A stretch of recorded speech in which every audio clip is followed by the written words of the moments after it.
Hello, folks, and welcome. This is Dan from Tabletop Gaming Guild, coming at you today with a review. This is Tiny Epic Kingdoms, a civilization dudes on a map game from 2014, published by Gameland Games and designed by Scott Almes.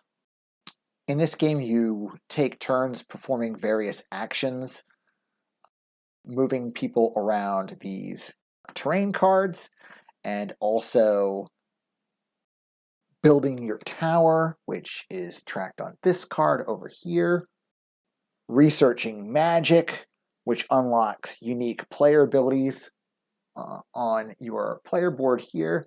I've got just goblins and some dwarves as an example. You get a generic fantasy race.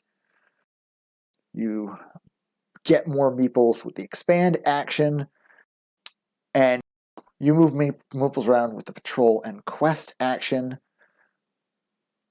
moving into other people's territories to gain resources, start battles. The game has a cool follow mechanic where a player who picks an action to do themselves, but each other player can then do the same action or simply collect resources. Wait, hold up. This is definitely Tiny Epic Kingdoms, but this is Ultra Tiny Epic Kingdoms.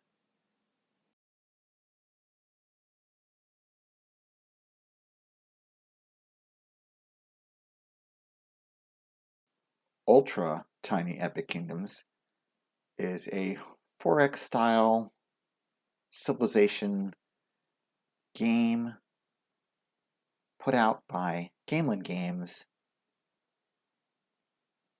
in 2016 by Scott Almes.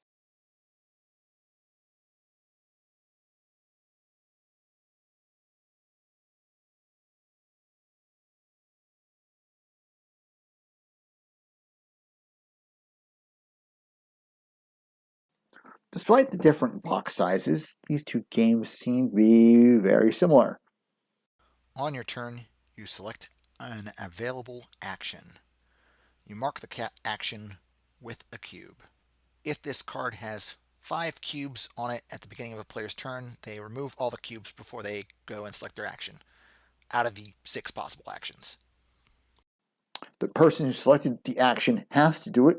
All other players may choose to follow, doing the action themselves, or collect resources. There are 6 actions on the board. They are patrol, which allows you to take a unit and move it to an adjacent territory on the same terrain card. Quest, which allows you to take a unit that's on the edge of a terrain card and move it to the territory that's on the edge of another terrain card. Build allows you to pay or to build a tower, which is tracked on this card here. As people's towers grow, they can get more and more victory points out of it. If you max out the tower, you get 10. You can research, which allows you to pay magic to advance along your race card, unlocking various special abilities. Here's an example with the Undead faction. You can expand. No more than 2 armies can be in a region.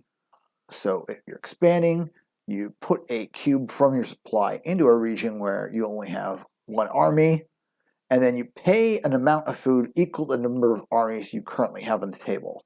In this case, for the orange player, it would have been 3. The last possible action that could be picked on the board is trade. When you trade, you can discard any number of 1 type of resource to gain an equal number of any other 1 type of resource. So I can give away 2 of these, or for 2 magic. As I said before, when a player selects an action, you can choose to do the same action if you want, or you can just collect resources. If you do choose to just collect resources, you get a mana for every forest you occupy, a grain for every field that you occupy and an ore for every mountain that you occupy. If the purple player would collect resources right now, they are in 2 different fields and would gain 2 grain, and are in 1 mountain gaining an ore. It is possible through the patrol or quest actions that 2 cubes of different colors can end up in the same region. If that happens, a war is triggered. Both players cover secretly, place their war cube on a number, indicating how much they're willing to pay for the war. The player who bids highest wins, eliminating the opposing cube from the terrain. Both players then have to pay resources based on what they bid. Grain is worth 0 cost for this purpose. Ore is worth 1 cost for this purpose. Magic is worth 2 cost for this purpose. You are allowed to bid 0 by putting your white cube on the flag token here on the edge of the card. If both players do this, because it is done in secret, then they form an alliance. There are various other terrain features. Capital cities are worth 2 victory points if you occupy them at the end of the game. There can also be ruins territories. If you occupy the ruins territories when you collect resources, you can collect a resource of your choice from there. However, you can only move a unit out of a ruins if you are the active player. You can't do it while following. Armies that are in the ruins at the end of the game are removed from the board before you count final scoring. At the end of every round, you check to see whether or not the game is over. This can happen if the endgame conditions is any player has all 7 of their armies on the board, any player has built level 6 of the tower, or any player has researched level 5 magic. At that point in time, you continue play until the action card is cleared of gray cubes. Once that happens, the game ends immediately, and players score the game. You generally get 1 point for every army you have in play, 1 point for every magic you have researched, points based on the level of tower that you have accumulated, plus miscellaneous points for controlling certain special things, like the 2 points for the capital city. The player with the most points wins. Before I delve into my final thoughts on Ultra Tiny Epic Kingdoms, I wanted to address the question that is probably the elephant in the room, or the mouse in the room, as the case may be. These 2 games are very close to each other, so I wanted to cover the more precise differences between the 2. Tiny Epic Kingdoms has 15 different fantasy races in it. Ultra Tiny Epic Kingdoms has 16. Tiny Epic Kingdoms has 7 double-sided terrain cards. Ultra Tiny Epic Kingdoms, the terrain cards are on the back of the racial special powers. Tiny Epic Kingdoms has, I believe this was a Kickstarter bonus, but these are basically an optional module that you can choose to play with or not. These tokens are placed face down in regions that the players don't start in, and then as players move into those regions, the tokens are revealed and things happen. So it adds a deeper exploration mechanic into the game. Ultra Tiny Epic Kingdoms includes this card, which is part of a solo mode that's actually not in Tiny Epic Kingdoms. It requires this card, some specialized setup, and a 12-sided die, which is not included in this small tuck box.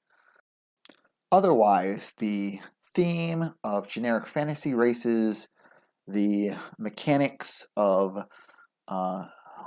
the 6 different kinds of actions, and how the action board is picked and cleared off, and how the games score, almost everything else that I have taken a look at, these two games are mechanically identical. So, of course, the last big difference is Ultra Tiny Epic Kingdoms comes in a tuck box that's a little bit thicker than a standard deck of cards. And Ultra Tiny Epic Kingdoms comes in Gamelin Games' standard Tiny Epic box, which is certainly not as small as a tuck box, but is much smaller than a standard game box. Here are my final thoughts on Tiny Epic Kingdoms. Sorry, not Tiny Epic Kingdoms, but rather Ultra Tiny Epic Kingdoms. I am going to ask 4 very basic questions. Does the game look good? Does the game think good? Does the game play good?